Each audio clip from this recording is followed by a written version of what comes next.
बिहार समाचार में जानते हैं बिहार की सबसे बड़ी खबर। बिहार के सभी घरों में लगेंगे बिजली प्रीपेड मीटर। बिहार के मुख्यमंत्री नीतीश कुमार ने कहा है कि बिहार के सभी घरों में प्रीपेड बिजली मीटर लगेंगे। यह काम हो रहा है, अब इस काम को और तेज गति से किया जाएगा। प्रीपेड मीटर लग जाने से उपभोक्ताओं को गलत बिजली बिल की समस्या से निजात मिल जाएगी। साथ ही राज्य की दोनों विद्युत कंपनियों को हो रहे नुकसान में काफी कमी आ जाएगी।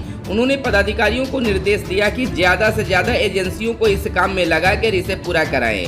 हम लोगों का सपना है। मुख्यमंत्री नीतीश कुमार ने एक अन्य मार्ग से वीडियो कॉन्फ्रेंसिंग से 3130 करोड़ की लागत से जर्जर तारों की जगह नए तारों को औपचारिक लोकार्पण, 1341 करोड़ की योजनाओं का उद्घाटन व 383 करोड़ की योजनाओं का शिलान्यास करने के बाद अपना संबोधन दे रहे थे। सीएम नीतीश कुमार ने कहा कि प्रीपेड मीटर लगाने की योजना को केंद्र सरकार भी स्वीकार कर चुकी है। 2016 में यात्रा के दौरान हमने देखा कि लोक शिकायत निवारण अधिकार कानून के तहत बिजली के बिल में गड़बड़ी से संबंधित ज्यादा शिकायतें मिल रही थी। शिकायतों का निवारण किया जा रहा है। उन्होंने कहा कि हमने पहले ही ऐलान कर दिया है कि जनता फिर काम करने का मौका देगी तो अगली बार हर खेत को सिंचाई के लिए पानी उपलब्ध करा देंगे। बिहार में नियोजित शिक्षकों को होगा ऑनलाइन तबादला, बन रहा है सॉफ्टवेयर। बिहार में नियोजित शिक्षकों की जहां सेवा शर्त तैयार होकर शिक्षा विभाग के द्वारा नोटिफिकेशन भी जारी कर दिया गया है, वहीं बिहार के नियोजित शिक्षकों के लंबे अरसे से चली आ रही मांग तबादला को लेकर भी इस ओर काम तेजी से हो रहा है। विभाग की माने तो नियोजित शिक्षकों का ऑनलाइन तबादला होगा, जिसका सॉफ्टवेयर तैयार हो रहा है। बिहार शिक्षा विभाग के द्वारा नोटिफिकेशन के अनुसार बिहार के नियोजित शिक्षक, महिला शिक्षिकाओं और दिव्यांग शिक्षकों के लिए ऑनलाइन तबादला की व्यवस्था की गई है, जिसमें सॉफ्टवेयर तैयार किया जा रहा है। बिहार प्रारंभिक शिक्षा निदेशक रंजीत कुमार सिंह ने बताया कि बिहार के नियोजित महिला शिक्षिकाओं व दिव्यांग शिक्षकों के लिए भी सॉफ्टवेयर तैयार किया जा रहा है। इस सॉफ्टवेयर के माध्यम से ही बिहार के नियोजित शिक्षकों का ऑनलाइन तबादला होगा। पुरुष शिक्षकों के संबंध में उन्होंने बताया कि म्यूचुअल ढंग से पुरुषों का भी तबादला होगा।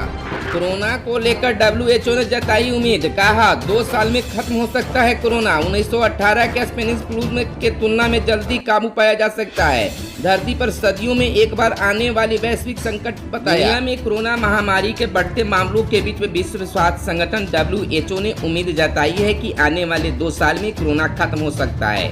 WHO के प्रमुख टेड्रोस एडनॉम घेब्रेयेसस ने शुक्रवार को कहा कि 1918 के स्पेनिश फ्लू की तुलना में कोरोना वायरस से फैली महामारी पर जल्दी काबू पाया जा सकता है। टेड्रोस ने इसे धरती पर सदियों में एक बार आने वाला वैश्विक संकट बताया है।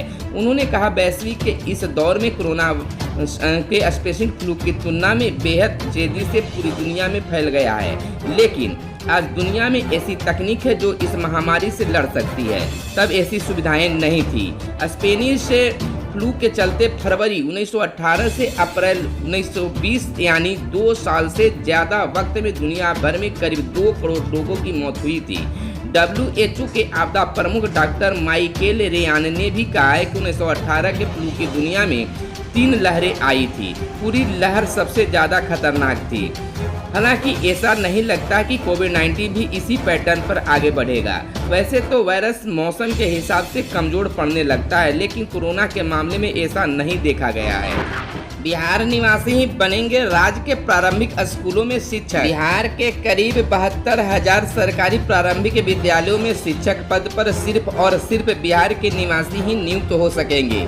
इन स्कूलों में दूसरे राज्यों के शिक्षक अभ्यर्थियों के लिए नियुक्ति का रास्ता बंद हो गया है। शिक्षा विभाग ने यह प्रावधान लागू कर दिया है। शनिवार को विभाग की ओर से अधिसूचना बिहार राज्य नगर प्रारंभिक विद्यालय सेवा तथा बिहार राज्य पंचायत प्रारंभिक विद्यालय सेवा नियुक्ति, प्रोन्नति, स्थानांतरण, अनुशासनिक कार्रवाई एवं सेवा शर्त नियमावली 2020 में इसका स्पष्ट प्रावधान कर दिया गया है। अभी बिहार में इन दोनों नियोजन नियमावलियों के तहत नियुक्ति में भारत के नागरिक और बिहार के निवासी ही आवेदन कर सकेंगे।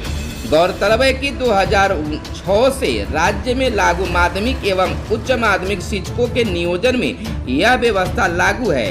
इसके तहत बिहार के हाई स्कूलों और +2 में केवल बिहार निवासी ही नियुक्त हो रहे हैं। आरंभ में प्रारंभिक शिक्षकों की नियोजन नियमावली में भी यही प्रावधान किया गया था, लेकिन वर्ष 2012 में लागू नियमावली में इसका स्पष्ट उल्लेख नहीं होने से दूसरे राज्यों खासकर पड़ोसी राज्यों के भी कुछ शिक्षक नियुक्त हो गए हैं। अब जबकि नियोजित शिक्षक नियुक्त किए जाएंगे और उनकी तनख्वाह भी काफी अच्छी हो गई है। ऐसे में प्रारंभिक शिक्षकों की नियुक्ति में शिक्षा विभाग ने करीब 8 वर्षों के अंतराल के बाद एक बार फिर बिहारी अभ्यर्थियों तक ही प्रारंभिक स्कूलों में नियुक्ति का अवसर केंद्रित कर दिया गया है। दोनों नियुक्ति एवं सेवा शर्त नियमावली में ऐच्छिक स्थानांतरण समेत संशोधित सेवा शर्त के अन्य पहलू शिक्षकों के लिए पूर्व घोषित ही हैं, जिन पर हाल ही में राज्य मंत्रिमंडल ने मुहर लगाई थी। नियुक्ति में पहले की तरह ही शिक्षक प्रशिक्षण और अन्य अनिवार्य डिग्रियां रखी गई है। शिक्षक पात्रता परीक्षा उत्तीर्ण होना भी अनिवार्य ही है, लेकिन इन पर पहले से वेटेज समाप्त कर दिया गया है। शिक्षक सेवा शर्त नियमावली में सुधार की गुंजाइश।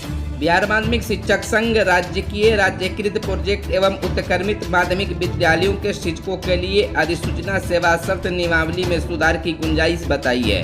संघ के अध्यक्ष केदारनाथ पांडे एवं माध्यमिक पूर्व सांसद शत्रुघ्न प्रसाद सिंह ने कहा कि सरकार ने जो कदम उठाया है वह शिक्षकों के संघर्ष 7वें वेतनमान की विसंगतियों को दूर करते हुए माध्यमिक शिक्षकों के लिए लेवल 7 और उच्च माध्यमिक शिक्षकों के लिए लेवल 8 देने की मांग रखी थी, पर सरकार ने इसे अस्वीकार कर दिया। राजकीय राजकृत प्रोजेक्ट एवं उत्क्रमित माध्यमिक विद्यालयों के शिक्षकों के लिए अधिसूचना सेवा शर्त नियमावली की कॉपियों को सुधारने के लिए माध्यमिक शिक्षकों को पंचायती राज व्यवस्था से अलग कर 7वें वेतनमान के लेवल 7 और लेवल 8 को लागू करने की मांग की गई है।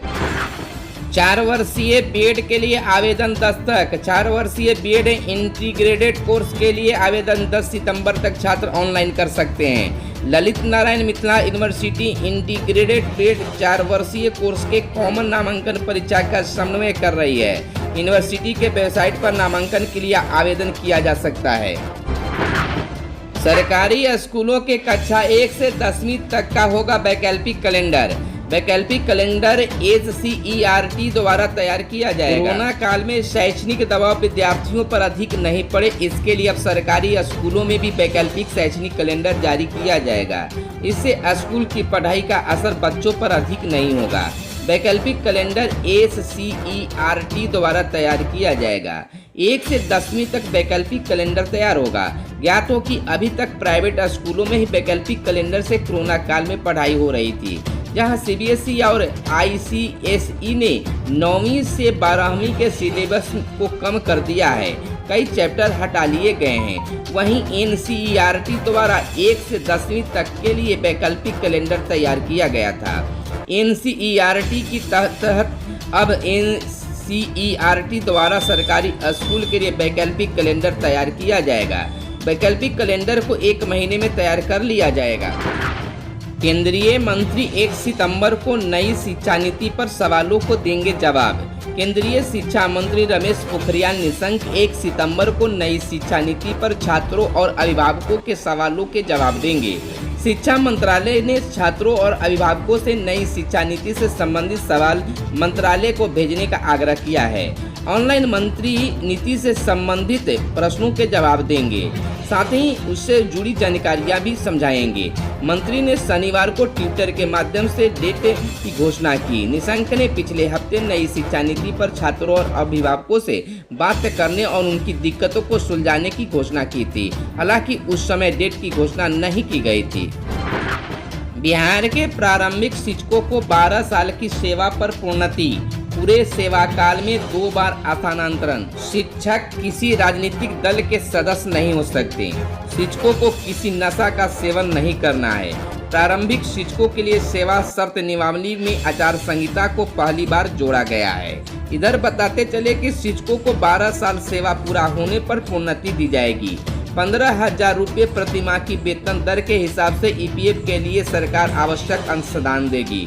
शिक्षा विभाग के अपर मुख्य सचिव आर.के. महाजन ने प्रारंभिक शिक्षक और शारीरिक शिक्षक अनुदेशक के नियुक्ति प्रोन्नति सेवा शर्त नियमावली जारी कर दी है। खबरों में आज बस इतना ही। धन्यवाद।